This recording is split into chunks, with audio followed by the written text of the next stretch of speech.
I now want to talk about Daniel Jones and the New York Giants. I want to answer the question as to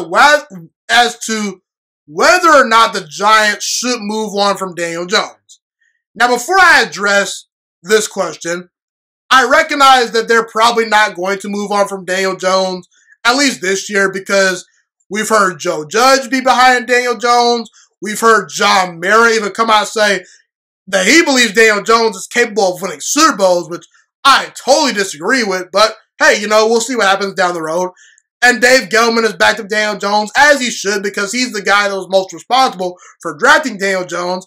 And the Giants did spend the number 6 overall pick on Daniel Jones in the 2019 draft. So you think that they want to see what they have in that investment as the years go on. And the Giants, they're a franchise that traditionally is patient with quarterbacks. They gave Eli Manning every opportunity to succeed. Franchises like Washington, Cleveland in the past, and the Jets, those franchises historically have been quick to move on from quarterbacks. And I will say, if you want to give Daniel Jones the benefit of the doubt, you can say that he came into a situation where the Giants were rebuilding and there weren't a whole lot of weapons around him. But now the Giants do have Kenny Golladay on their roster. They just signed him to a big deal. I love that signing. Saquon Barkley comes back this year. They've got Darius Slayton.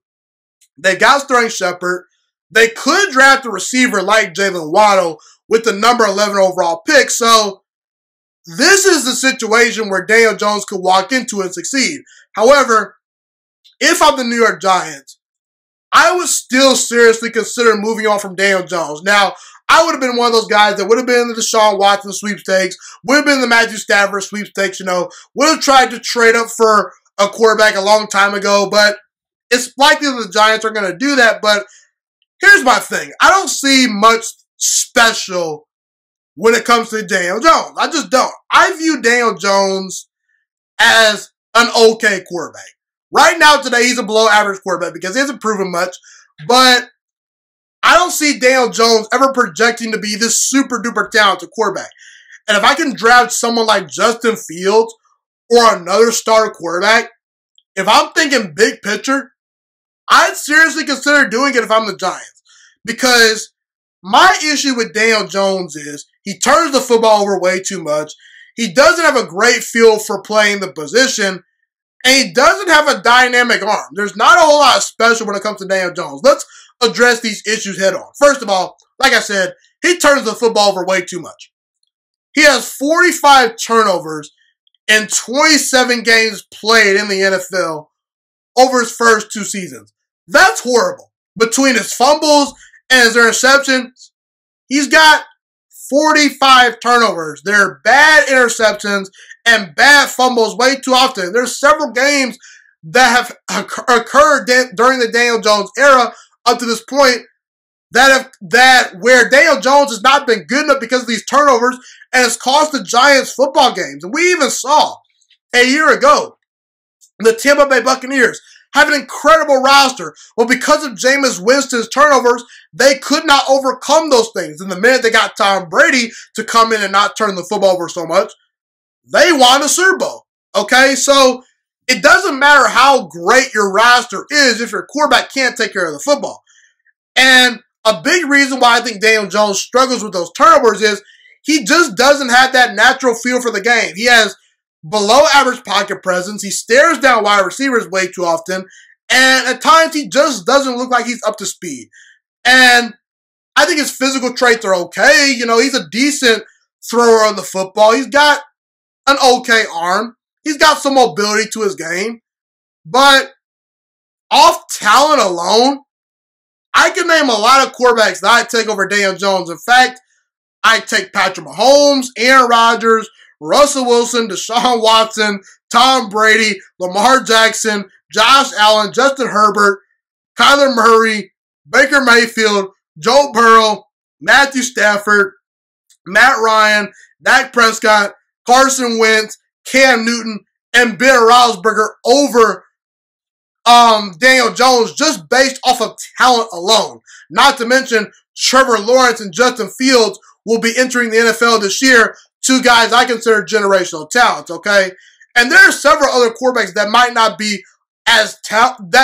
be significantly more talented, than Daniel Jones, but I guarantee you there's about 5 to 6 more quarterbacks out there that I could just say flat out, based on what they've done, that they're better than Daniel Jones. They're more consistent, you know? And look, I totally understand why the Giants are going to give Daniel Jones every opportunity to go out there and succeed, because up to this point, he hasn't had the greatest roster around him. But I'm all about looking at the traits and determining if you're special or not. When I see Joe Burrow, I see special. When I see Justin Herbert, I see special. When I see Kyler Murray, I see special, okay? And obviously the guys like Deshaun Watson and, you know, Mahomes and Aaron Rodgers and Josh Allen, they're just specially talented throwers of the football, special athletes.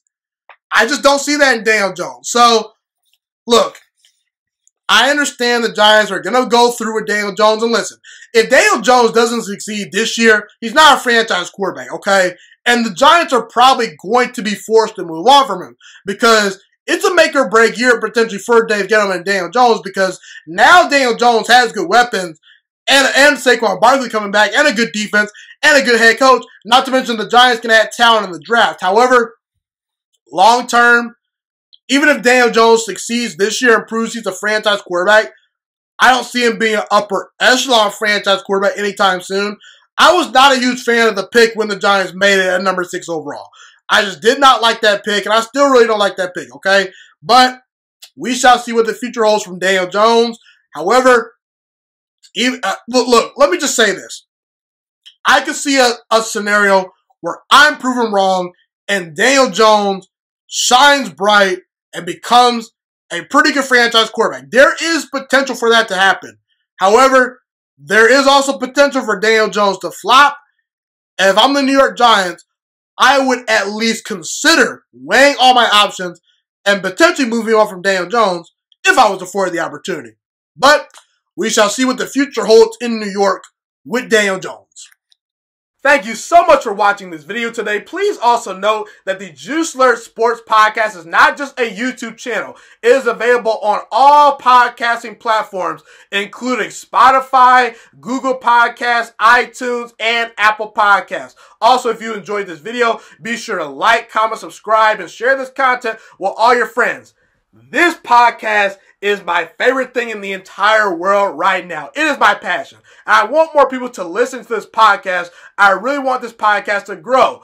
Also, a fun fact about me is that I want to go into the sports broadcasting and media world once I graduate from the University of Toledo, a college in Northern Ohio. I am looking to become one of the next great sports broadcasters and analysts out in the world. And I potentially would like to start my own network if this podcast really truly grows. Or if I fall short of that goal, I would love to work for a big-time network like ESPN or Fox Sports 1. I am open to all networks. So if you believe in my dreams and you see or hear my passion through the screen, be sure to tell all your friends about the Juiciest Sports Podcast. Stay motivated, you guys. Have a God-blessed day, and I'm out.